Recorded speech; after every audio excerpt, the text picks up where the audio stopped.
Okay, so we're going to have a look at a modified 90-90 for hip external rotation. So if you find with the 90-90 position, you struggle to keep yourself upright and you're leaning over to the side a lot because you lack mobility in the external rotators and your internal rotators, then this might be an easier position to actually work with PAILS and rails. So for the setup, put yourself in a 90-90. The adjustments are going to be you take your front knee and you take it out to the side a few inches.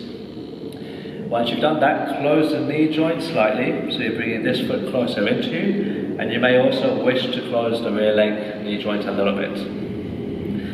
The next step will be to maintain extension in the lumbar spine. Think about lifting the chest up, the rib cage and the belly button up towards the ceiling. From here, lower yourself down slightly in front in this angle until you feel a stretch on the outside tissues of your hip.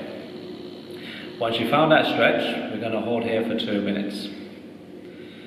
Now during these 2 minutes, you want to think about diaphragmatic breathing, so 4 seconds in, 8 seconds out.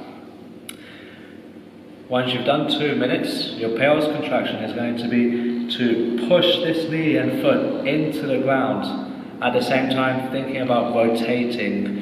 So I want to push more with my foot than my knee. So if I imagine I have 2 scales underneath my knee and my foot, I want to apply more pressure to the scale underneath my foot. So I position my arms in a position where I can hold myself comfortably. I take a deep breath in, pack that ear down, start to build tension throughout the rest of my body. So bringing that tension up my arms, into my chest, my back, the rear leg as well. And with 20% effort, I start to push down into the ground. Then I slowly build up to 40%, 60%, thinking about rotating and pushing more with the foot, 80%, and then to my safest and greatest efforts. And from here you hold for 10 to 15 seconds. Once you've held that for 10 to 15 seconds, the rails contraction is to do the reverse. So you're going to think about lifting this foot up into the air as well as the knee, as if you're trying to take your lead leg off the ground. And the same thing, we want to create a rotational effect, so I want to think about lifting my foot up more than my knee. So I start to lift up, I'm thinking about lifting the foot up more, maintaining tension throughout the rest of the body,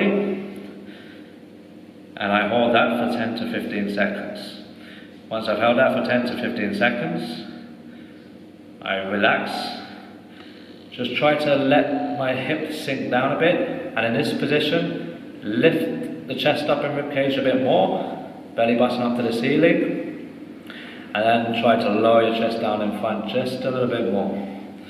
Try not to let the upper back pound neither as you get into this new range. From here, spend about 30 seconds before you go into your next round. So during these 30 seconds, think about diaphragmatic breathing. 4 seconds in, 8 seconds out, and then you may go into the next round.